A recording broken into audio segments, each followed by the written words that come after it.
C'est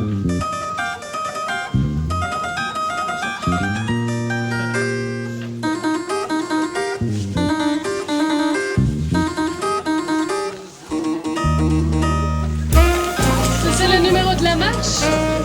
C'est le numéro en cas de problème, en cas vous avez perdu le groupe, en cas il se passe quelque chose. Ok? Et faites passer la vous. Aujourd'hui, la marche, c'est très très important, mais surtout que c'est une marche d'unité entre Belges, immigrés, Bruxellois, Wallons, Flamands, Africains. La migration a toujours existé, ce qui est normal. Et on a parmi nous pas mal de gens qui viennent des continents où il y a eu le colonialisme. C'est là que nos pays se sont enrichis. Si maintenant ces gens viennent ici, c'est parce que le colonialisme en fait existe encore toujours. Et c'est la responsabilité de nous de les accueillir, d'être solidaires avec les gens qui sont tellement exploités. Et c'est pour ça que je m'engage là-dedans.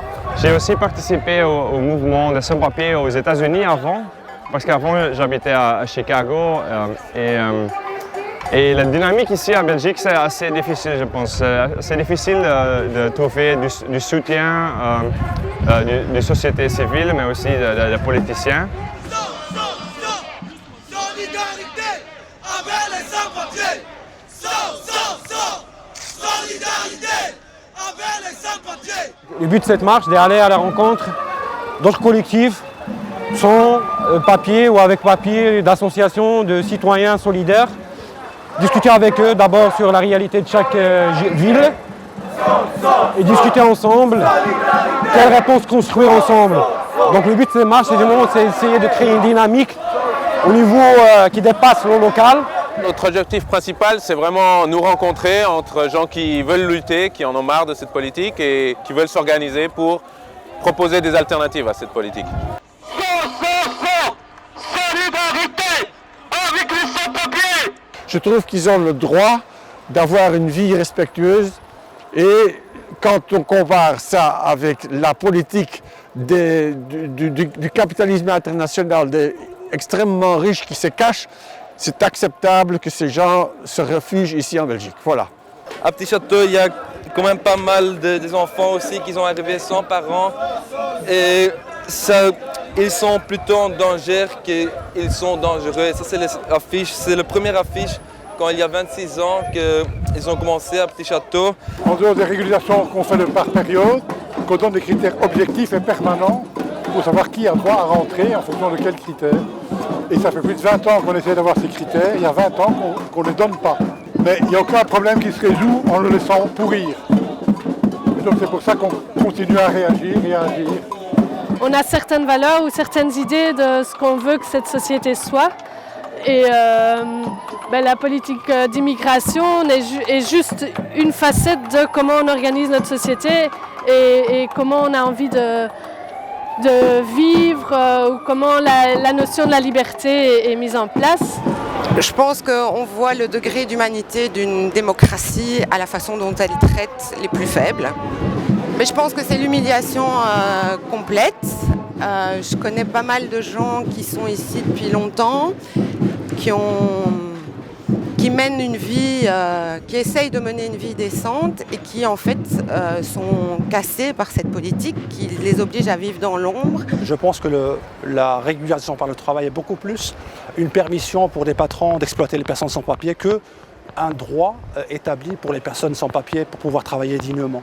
Je crois qu'il y a des gens aussi qui ont introduit des demandes pour maladies graves, à qui on s'est vu retirer la carte orange, soi-disant parce que c'est possible qu'ils se soignent chez eux alors que ce n'est pas le cas. On a vu le cas d'une personne qui avait une maladie incurable, qui était sans papier, qui voulait faire l'euthanasie ici en Belgique. On lui a interdit ça, soi-disant parce qu'elle n'a pas les papiers. On voit un petit peu qu'il y a beaucoup plus maintenant de politique de répression concernant les sans-papiers, la criminalisation des personnes sans-papiers, les arrestations, notamment à Charleroi, à Liège, ici à Bruxelles, et des expulsions. Je crois qu'il est temps maintenant, parce que le mouvement des personnes sans-papiers a un petit peu été hypnotisé par cette circulaire de 2009, et qu'il était temps pour nous maintenant, actuellement, de faire bouger les choses et de remettre sur la table des négociations le dossier de l'immigration en général et la politique migratoire en Belgique. De là l'importance de cette marche. Sans papier, avec papier, migrants, étrangers, personnes précaires de tous bords. C'est une marche de solidarité avec et sans papier, ils insistent sur ça. Donc voilà, comme on a dit, la précarité, c'est vrai, touche d'abord les sans-papiers, après les immigrés, après il y a d'autres classes, ça il ne faut pas oublier. Et ce sont justement ces gens-là qu'on doit aller les parler, leur dire qu'on est dans le même bateau, qu'on subisse les mêmes politiques et qu'il faut mettre la main dans la main si on veut changer ça. On va partir ce soir à Gand, après à Saint-Nicolas, après à Malines, après à Anvers, après à Liège, après à Leuven, pour revenir à Bruxelles. Il y aura 3 jours d'activité à Bruxelles et après on va repartir à la Louvière pour une marche, pour clôturer cette marche et revenir après à Bruxelles justement avec tout ce qu'on a construit et ce qu'on va construire pendant cette marche et organiser et voilà, s'organiser pour après le 21 avril. Donc voilà, merci à tous qui ont aidé à l'organisation de cette marche, qui ont pris l'initiative, pas plus. Parce que maintenant, la marche, ça appartient à tout le monde, ceux qui sont là. Donc ceux qui ont organisé, ils ont juste pris l'initiative. Chacun est co-organisateur de cette marche. Chacun qui va partir avec nous, qui va rester ici, qui va distribuer des tracts, qui va parler de cette marche, il fait partie de cette marche.